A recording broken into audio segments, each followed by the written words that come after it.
everyone. You're listening to The Future of Food Is You, a production of the Cherry Bomb Podcast Network. I'm your host, Abena Anim-Somuah, and each week I talk to emerging talents in the food world, and they share what they're up to, as well as their dreams and predictions for what's ahead. As for me, I'm the founder of The Eat In Place, a community that's all about gathering people intentionally around food.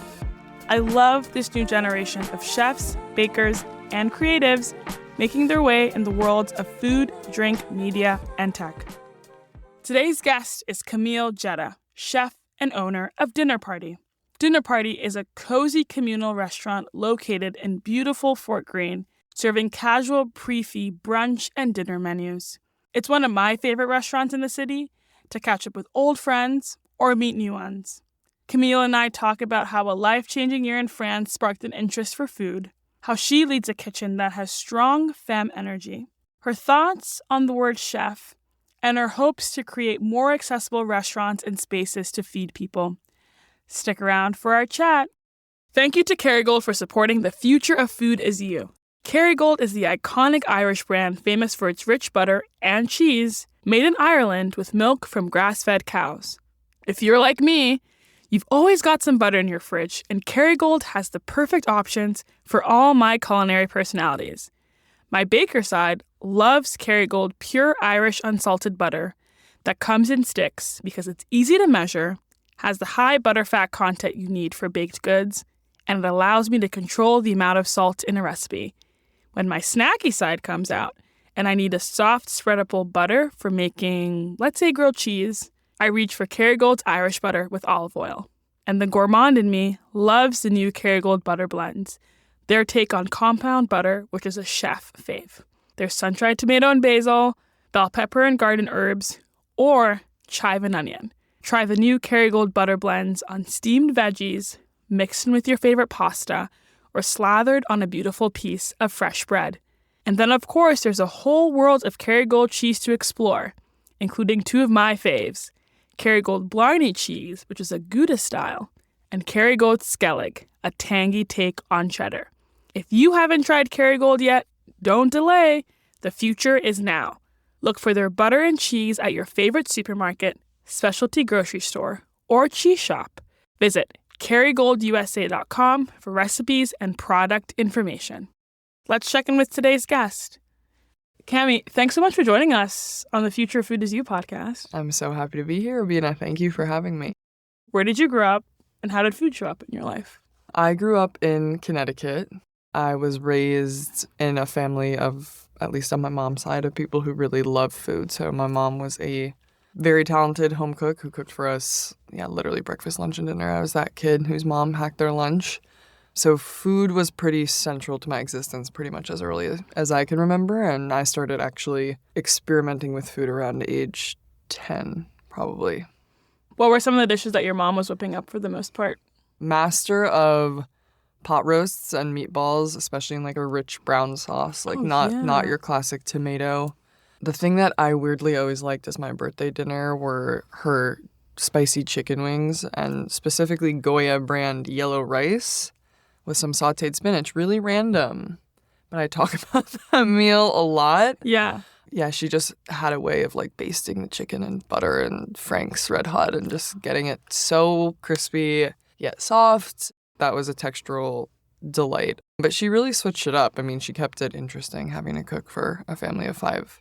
And you grew up Italian-American too, right? So on your mom's side, right? Yeah. Did you have big Sunday dinners with the red sauce or yeah? My grandparents were, it's interesting because they grew up middle working class, but they were sort of like bougie eaters in a way. So I feel like they were actually more French cooks by trade. They were actually famous for their dinner parties. So I feel like they had a very sophisticated palate and way of cooking.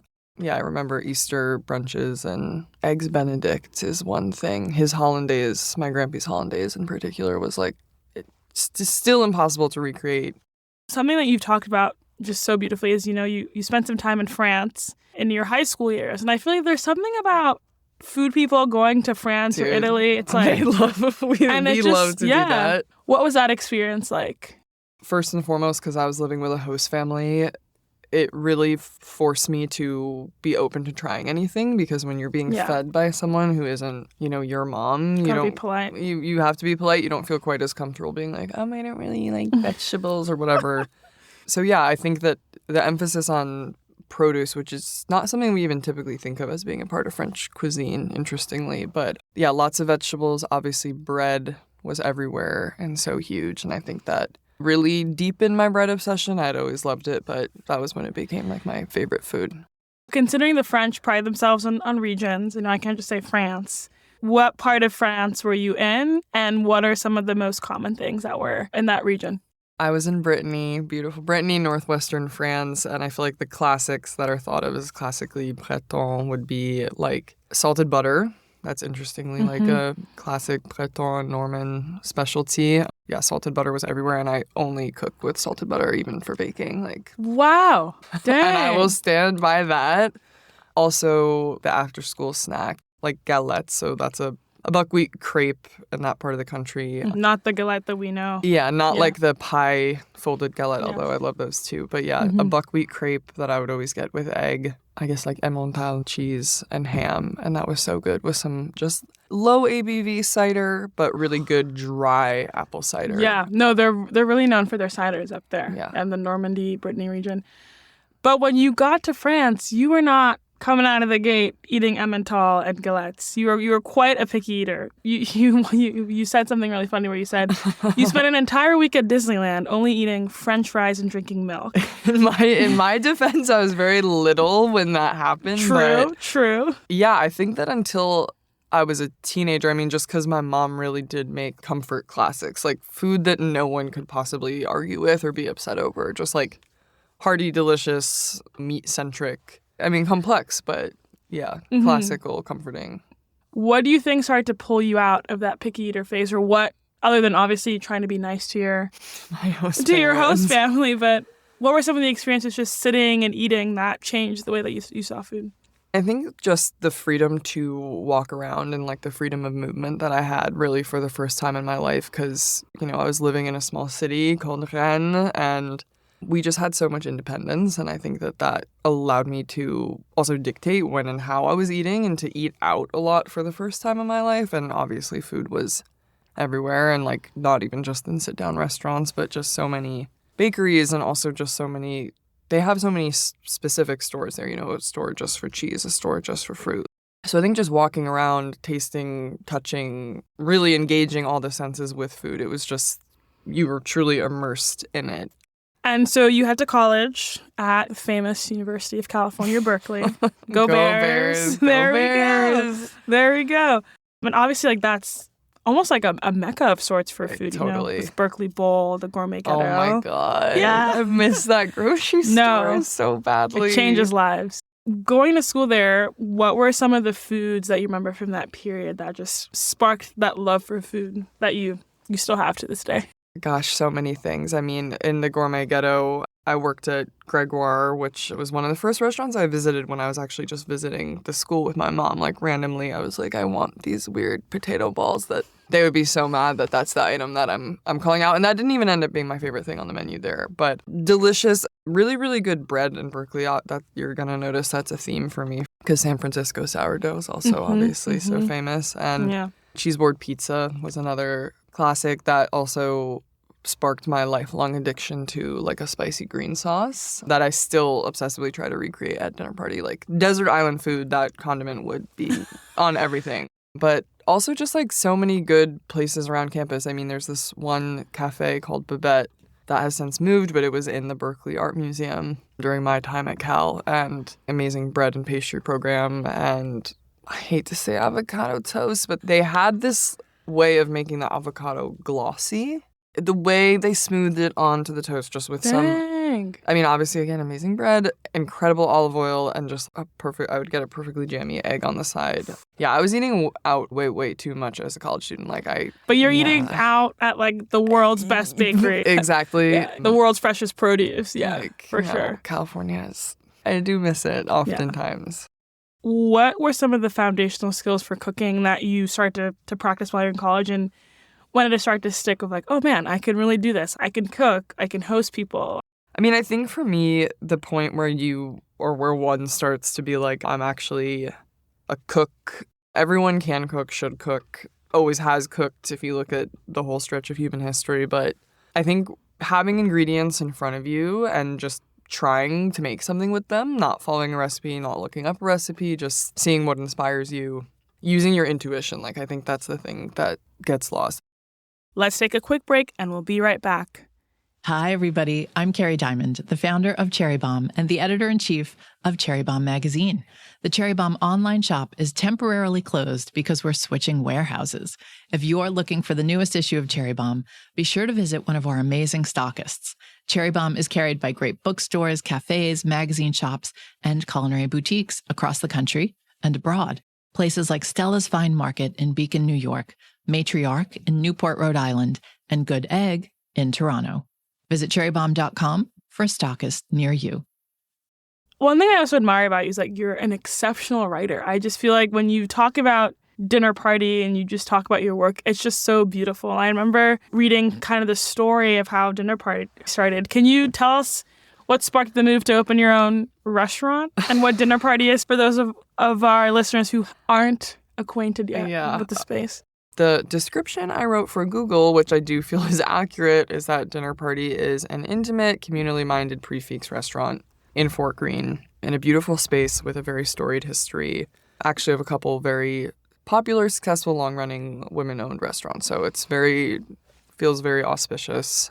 I really can only describe the move to open it as some sort of fit of madness or inspiration, but basically during the pandemic, I think I was just thinking a lot about what I wanted to do. I was sort of contemplating law school, and I watched my amazing friend Vivian Lynn open her business, Ground Cycle, which is this super amazing composting business. But I think that she kind of catalyzed me in a direct sense to actually consider starting a business. And I started saying, well, maybe I'll do this in like a couple years, started just sort of looking at spaces idly, not thinking that it would happen anytime soon, putting together a business plan. Then I happened across this space, which is really close to my house, and just fell in love with it. And I think that in a way, I feel like it kind of chose me. Like, I didn't think it would happen as fast as it did, but I really hit it off with the broker. She took me way more seriously than I could have possibly anticipated. Yeah, so it happened so fast. I think that's why it's hard to tell the story sometimes. I think you've created something so beautiful that a lot of people needed, especially coming out, still existing in the pandemic. And what I love about the space, too, is it's not just the space. It kind of feels like your cool art history friend or like your fun grandma's like dining parlor, because you've got those beautiful like sunroom windows out in the front. Oh my gosh, yeah. But what I also love is about the sense of camaraderie among the staff. You know, I feel like restaurants are like, everyone knows their place, everyone's got a system, but it seems like everyone's kind of helping out in this like fun and lively way. When you were thinking about, obviously, the idea now coming to life with the space in front of you, how did you think about the team now, and what does the system of work look like at Dinner Party? It's such a good question, and I think, so much of what the feeling is among the staff comes out of just it being a labor of love really from the beginning. I mean, the restaurant was designed so beautifully by one of my best friends from college, Lauren Cook. That's Loryn Cook. Shout out Lauren. She's ironically not a chef herself, but just a beautiful design eye. So getting to work with her on building the project, and then while we were actually building it, all my friends were chipping in and helping. So I always say like a lot of love and camaraderie was just woven into it before it ever even opened. And then when we did open, everyone on the opening team was, there was one good friend of mine and everyone else was a friend of a friend. So, and also equally inexperienced. So I think that created a very DIY, horizontal style of working. At this point, the roles are like a little bit more specialized. I mean, at the beginning, it was literally like, can you turn on the oven? And also, I mean, people like literally, and people would come in and I'd be like, what do you want to do today? Kitchen or front? Like there were no job titles. Everyone did everything, which was so fun. As it's grown and as we've scaled, people do have to have slightly more clearly defined roles, but we definitely do all help each other. I like the cooks to do a shift up front just to see what their coworkers are doing. I like the front of house people to come back into the kitchen. I also think just something about how physically small the space is we're on top of each other in the best way. Yeah. Like it's not, a lot of, especially big New York City restaurants, there's a prep kitchen, there's a service kitchen. Like the floor is so separate from the kitchen, but it just feels like one big room. And also, we carved that window between the kitchen and the bar, so we're always talking through it. The system of work is ever so slightly more specialized now, but again, there's not like a dedicated sauces cook or pastry cook sauciers, anymore. No, there's Yeah, I didn't even know these terms. Someone recently taught me the term garmo, and I was like, what is that? What does that mean? it's strong femme energy in the kitchen. I just feel like, especially it's interesting that food is very nurturing. It has been, when food is discussed at home, it's very like motherly, but when it's discussed professionally, it's very male dominated. It literally grinds my gears so much. We can't do it. But I think that what I love about your restaurant is it's very female dominated. It's very queer driven. And these are things that you also pride yourself in as creating spaces for queer people and for femme identifying people to feel safe. Have you seen your kitchen become a safe and empowering space for your staff? And how do you think about it too on an industry level? Where are you drawing inspiration from to uphold that environment in your kitchen and that space in your kitchen? I think so much of creating a space where people feel like safe, heard is really just about asking them what they think and including them in decisions. So from the beginning, the process of making the menus has always been collaborative. It's either me and at least one other person, and we're all talking about food throughout the week. But on levels big and small, I feel like it's very rare I'm making any decision unilaterally. I feel like I really try to ask the staff what they think, how they're feeling, what we should do, what direction we should go in, and also to make it clear that they are always going to be more right to me than the customer is. And I think that's something powerful. It's hard because small businesses, obviously, they really need every single customer. And I think there's a lot of fear about alienating customers. But yeah, on an industry-wide level, I think making leadership more horizontal, also letting your employees try things and make mistakes, letting them experiment and not being so obsessed with perfection, which especially in like the most fine dining-y places is so hard. I think having an ever-changing menu really allows for that flexibility because a lot of times it's not like, okay, and this is how I want you to make this. It's like, this sounds good, but like, Julie, you're going to make this sauce and like, I trust you. Do what you want to do to it. Teeny, you're going to grill the steak tonight and maybe you haven't done it before and like, maybe it's not going to come out as perfectly as if Joy, my CDC, did it. Just trusting that the other cooks in the kitchen have good instincts. And I know we'll probably talk more later about the chef title and why I don't like it. But I think that just the mentality of like chef knows best and that this is the way I want my food to be made. Like I very much view Dinner Party as a continual process of collaboration. Yeah, I think that collaborative spirit, and I also think deprioritizing the customers and just making sure that we love our customers and always want to treat them well, but if a customer is being rude to Michelle, who's our longest running server and was one of the opening team, I'm like, Michelle, you can be rude right back. Yeah, I also think in terms of inspiration, I think Berkeley has so many awesome examples of like cooperatives and employee-owned restaurants and just like that very communistic and pro-labor spirit, which I feel like just has formed my worldview so much. Is that the structure you have now at Dinner Party in terms of what's the employee ownership model look like? No, it's not a co-op. I want so badly to go co-op, but you do actually have to be profitable before you can convert to employee ownership. But my long-term dream for the restaurant would be for it to be employee-owned. But in the meantime, I think just treating everyone sort of like a manager unto themselves is the next best thing. Yeah, that's awesome. So how many staff do you have now in the restaurant? Full-time, part-time staff? How does that work out? Like the numbers are so malleable because like we have sometimes former staff will work a swing shift and Lauren, my best friend and designer, will pop in. But there are 8 of us, 9 with Lauren. She's actually a part owner too, so not technically an employee, but of those, 9 including me, so I guess 7.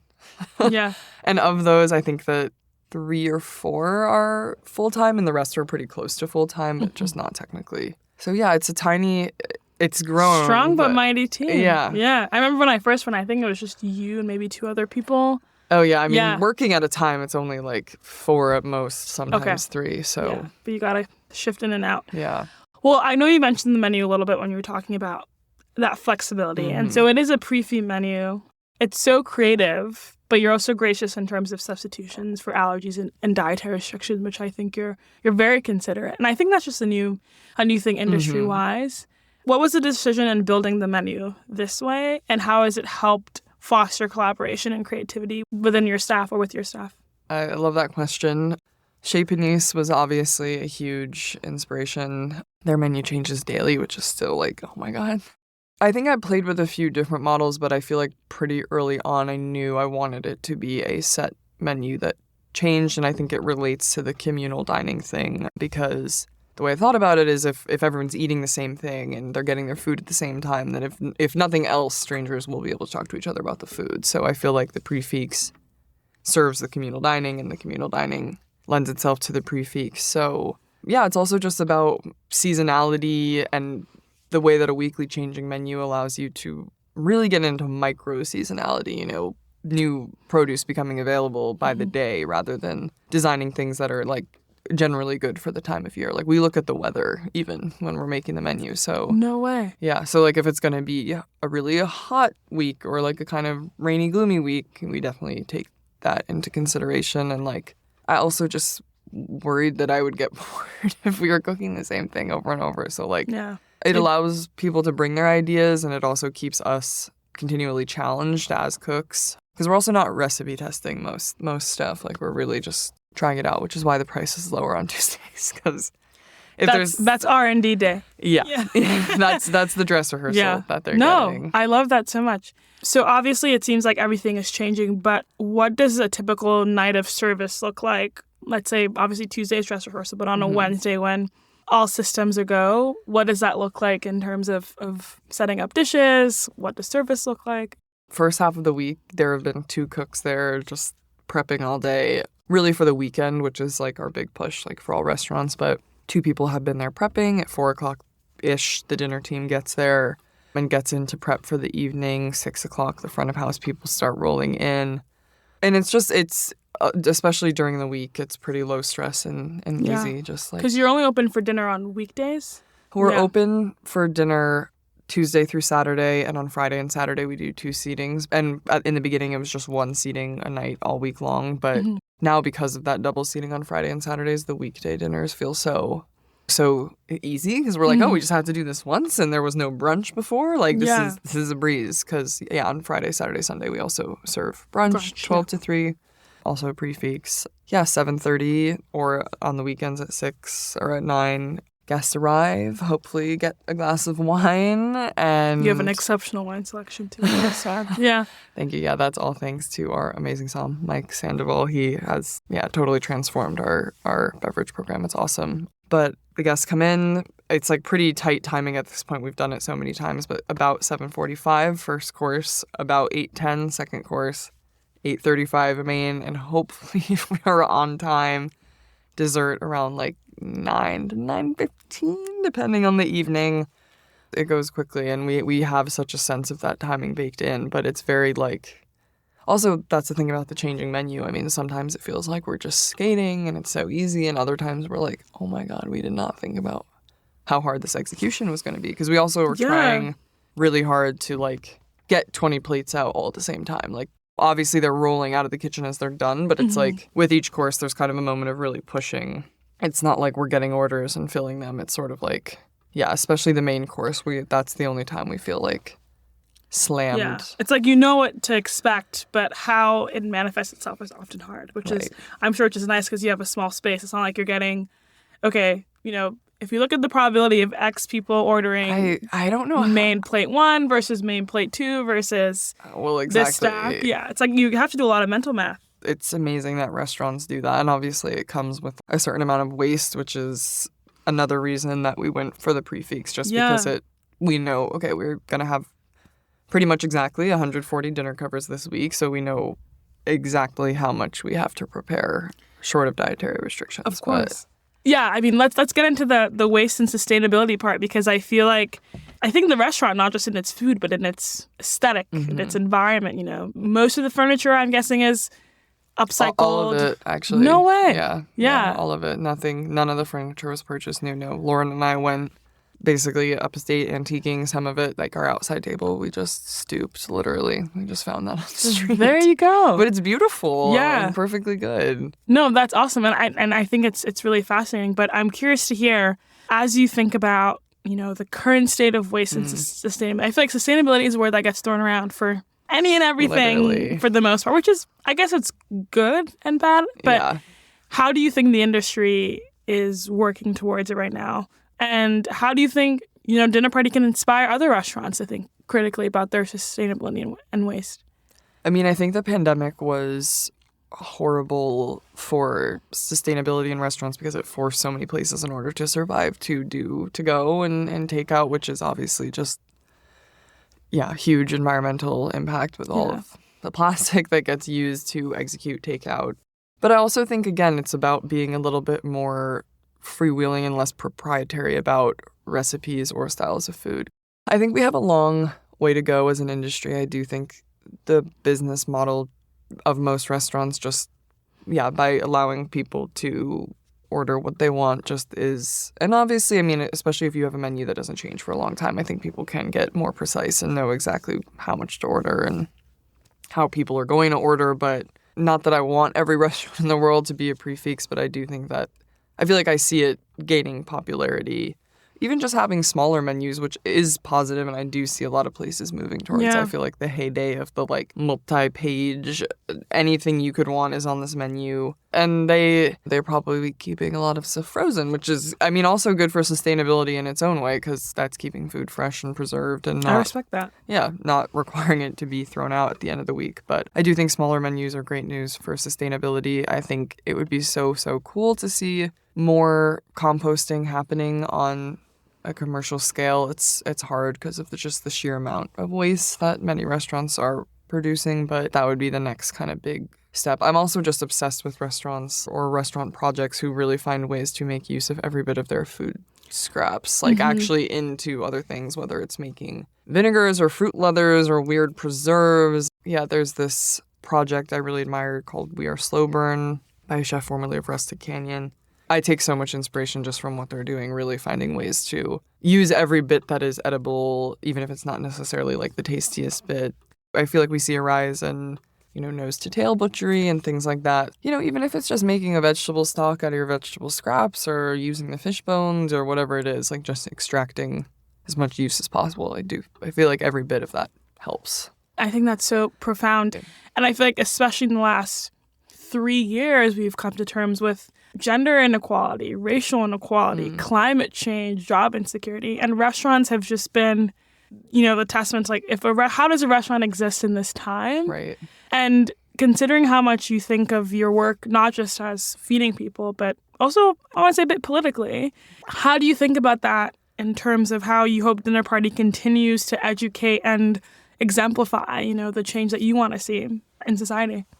Connection and community building is so central to any movement for social justice and really connecting people face to face, because I do believe that online movements have their limitations, and it's my dream for a Dinner Party and also hopefully for future projects to be places where people can meet and talk about these things and continue to carve out space for cooks to feel empowered by the work that they're doing, and to also as we were saying earlier, kind of take back space that actually historically was for femmes and always has been. And it's just so interesting to see that reversal, especially in the most rarefied dining spaces.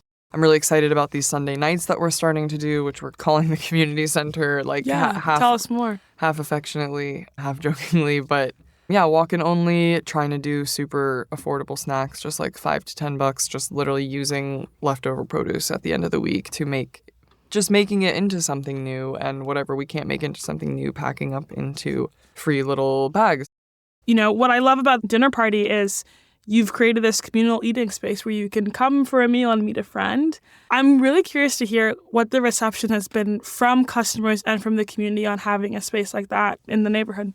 I feel like it has really only gotten more and more positive with time, which is so encouraging. I feel like people, in the beginning we're quite skeptical, naturally, even though, I always say it's just reviving like a very ancient, more classical way of eating, which is like elbow to elbow. You would be meeting strangers out. But I feel like people really, really appreciate it. And we see, we've seen so many times when people sit down and you can kind of see by their body language or their expression that they're very nervous. And then we like look over by the second, and definitely the third course, and they're laughing. Shoulders are down. Yeah, shoulders are down. Yeah. They're laughing. They're talking. Obviously, wine helps, but people write us notes on the check envelopes, and so many people just write the most effusive, beautiful things that are like, what you're doing here is so special. This is so awesome. Thank you for doing this. Thank you for creating this space. I got the loveliest DM from a customer who came in to dine alone and totally made friends with her whole table and was like, that was such a lovely night and I really needed it. And so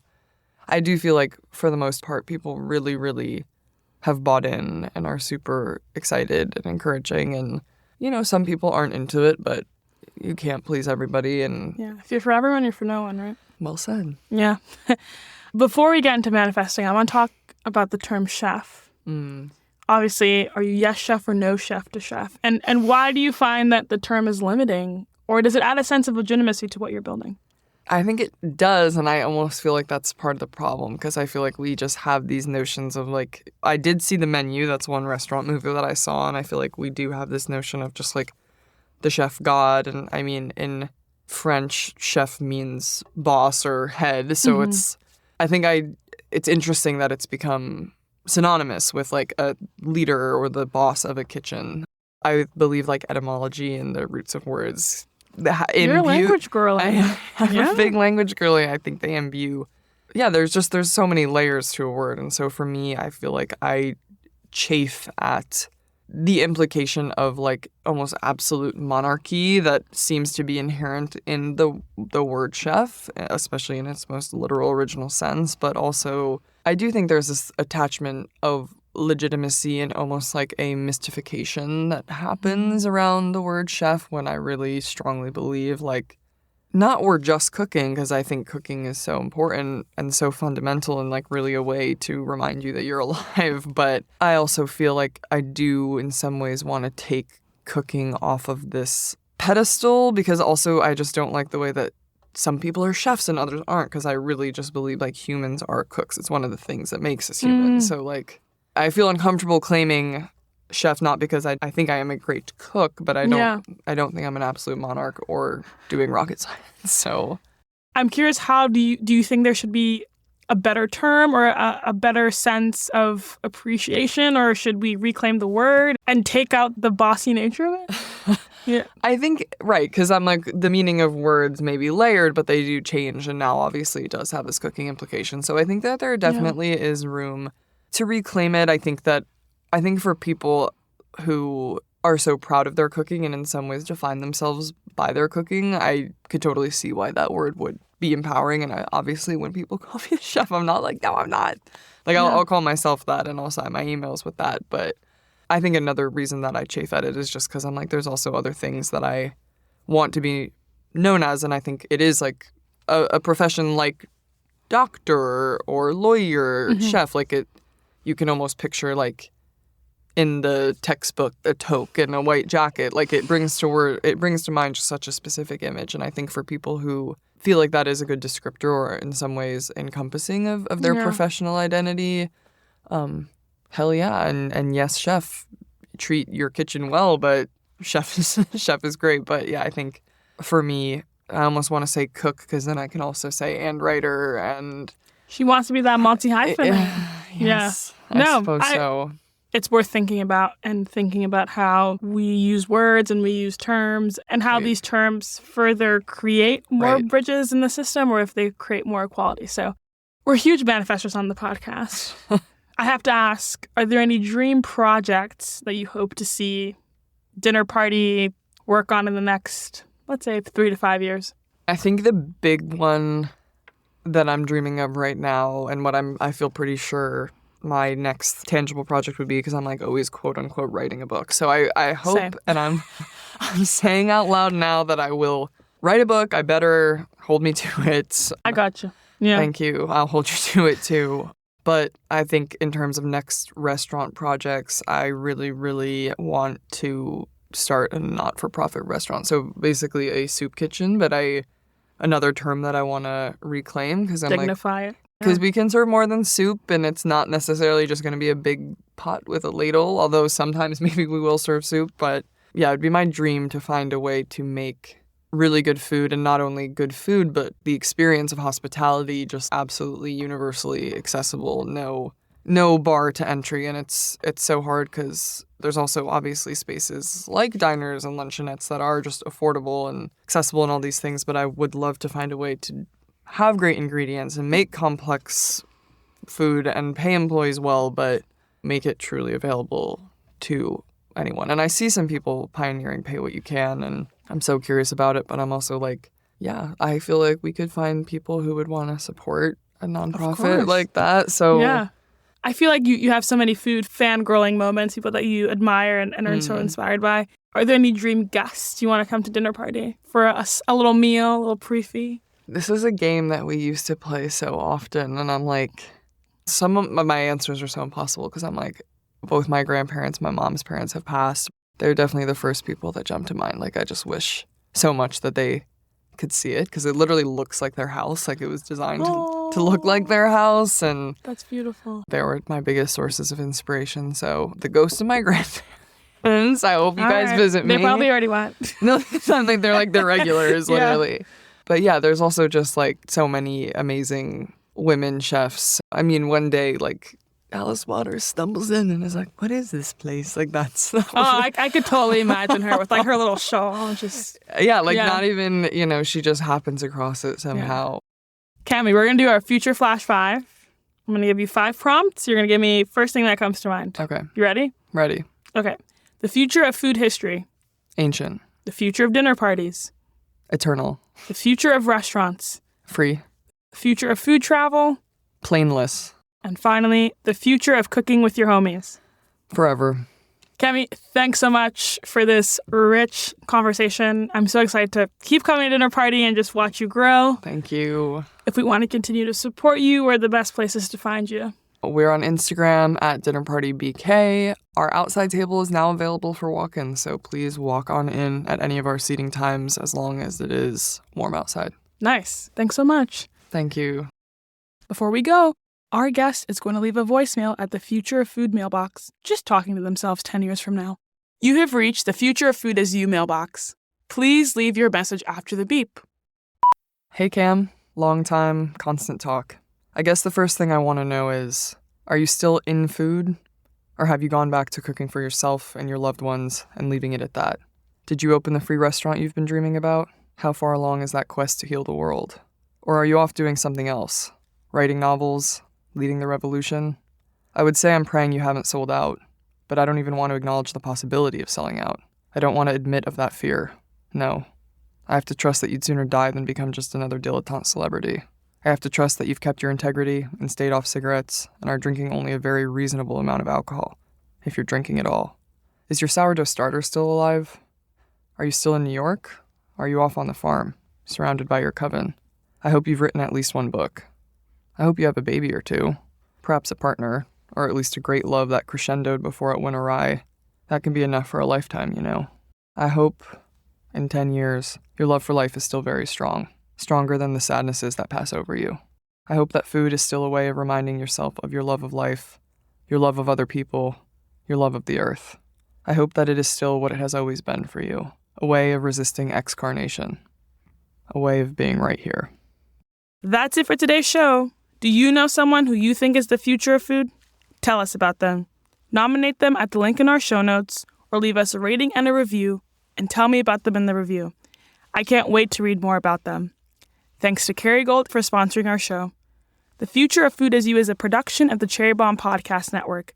Thanks to the team at CityVox Studios, executive producers Carrie Diamond and Catherine Baker, and associate producer Jenna Sadu. Catch you on the Future Flip.